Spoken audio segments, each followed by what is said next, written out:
So looking at comic books right now, we have a couple pieces of data coming in. And the first interesting one is that book sales in March for 2020 were actually up over the previous year. Now, how is that possible given the virus and the lockdowns and the closure of the direct market?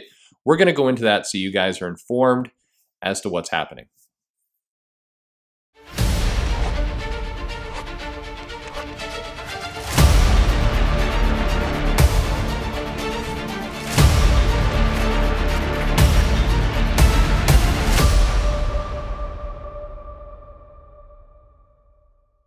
Hey everybody, this is Perch. When people think comics, they think Diamond in terms of the distributor, but what's important to remember is that there are other distributors that are in the mix that Marvel, DC, and others use, and those are the traditional publishers, if you will, or sorry, the traditional distributors, people like Simon & Schuster, Random House, Penguin, what Scholastic does. I think there's a number of different other sources for comic books getting into people's hands. But when I say comic books, I really mean books. I mean graphic novels. I need these alternate volumes that are coming out. This is another way to have comics shipped. Another person who is seeing at least some gain is Amazon, who's noted that their book trade has increased. And that makes sense, right? People are trapped at home. They're looking for things to do. I think as a parent, you get this pressure of we don't want people doing screen time all the time, so let's get some comics, let's look for some graphic novels, etc. And so it makes sense that in this moment, people are buying more books. I don't expect this to hold. As we get into May, June, I think that this will drop again. There was this push to get content that isn't necessarily sustainable. You see these spikes in March. It's not the level of toilet paper hoarding, but it is book acquisition, if you will. So, given that those other distributors are still in operation and are putting things out and have not been shut down like Diamond, it starts to beg the question of, hey, why, if they work and Diamond doesn't, why don't the comic publishers just kind of give it up and go down to Penguin or Random House and say, distribute the floppies as well. Let's get you distributing to the direct market. Well, there's a couple reasons why that hasn't happened and why it would be a bit of a long shot for that to happen. The first is that there is this contract, this exclusivity that the publishers have with Diamond. So they would have to officially break that or shut it down.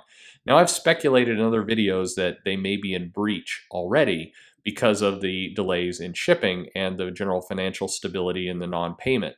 But I don't have their contracts in hand, so it is speculation. I've heard people say that, but again, without a lawyer and a contract in hand, it's hard to say. You throw words around like breach, and right now you're speculating. I'll be upfront with that. That's what's happening with me anyway.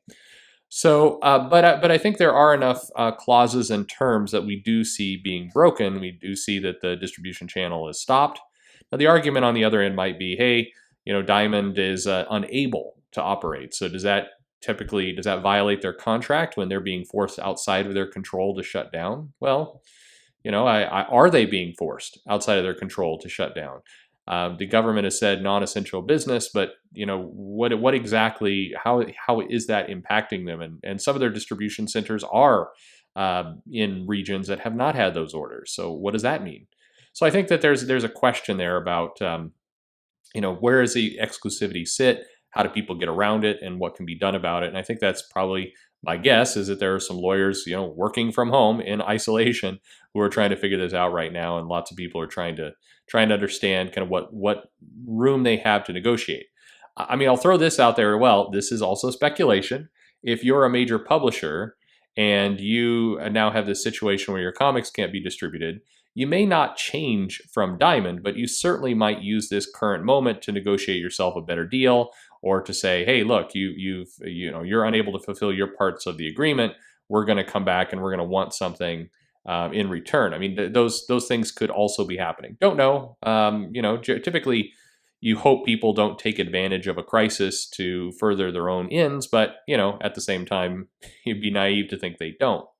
So again, that's pure speculation, maybe a bit of nasty speculation. I'll get some angry mails over that. But it is what it is. I have to mention it.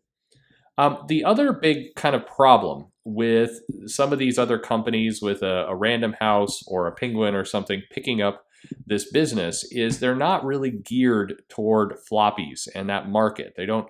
There's some, sometimes they have their toe in some of the magazine world of things, but this isn't typically their core.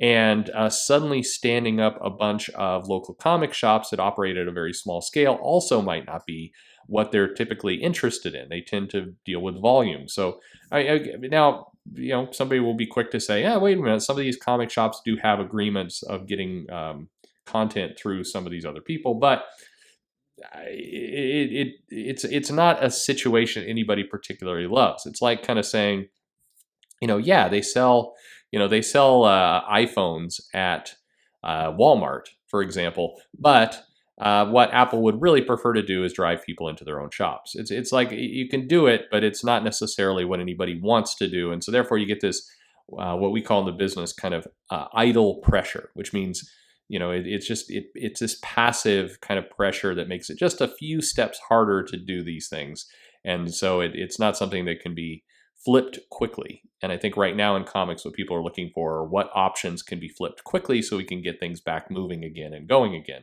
That's what where their heads are at. So what do you make of all this data? Well, number one, it means that content is still flowing, and that's a good sign. It means that for some people, that revenue can still be obtained if you're a smaller publisher, even, and you've got a distribution agreement with one of these folks. It means that business can still be done, and that's positive. It means that if you're a person who is starting to worry, will comics survive at all? Will comics go away forever? Well, no, we know they're not. We know that's kind of a silly statement anyway, because comics may change and absolutely things will be different, but they're not going to vanish. And the fact that some content is flowing out, even if it's not necessarily the content we want, indicates that the business is still there and things can still happen. So we can take some optimism from that. But in general, it opens up the question of, okay, so how do we solve this problem of distribution, both with the logistics of the supply chain, where things are now, but also who owns what and how to get it out into the market. We see that there are some solutions out there that will work. So how do we take advantage of that? And what do we do with that? That's the $1 million question, $1 billion question, maybe, if they can get their business going. And that's what we're going to continue to track. But just wanted to quickly give an update. Yes, comics are flowing out. Here is how. Here's why it doesn't necessarily immediately work for floppies and what can be done about that, and what the future might hold. But you might have some questions about distribution. It's a messy topic with a lot of different ins and outs. Why don't you leave them in the comments below? I will try and answer them to the best of my ability. You can go over to Twitter, follow me at Comic Perch. And if you haven't yet, like, subscribe, tell a friend, get some other people involved. That would be great as well. And thanks for listening.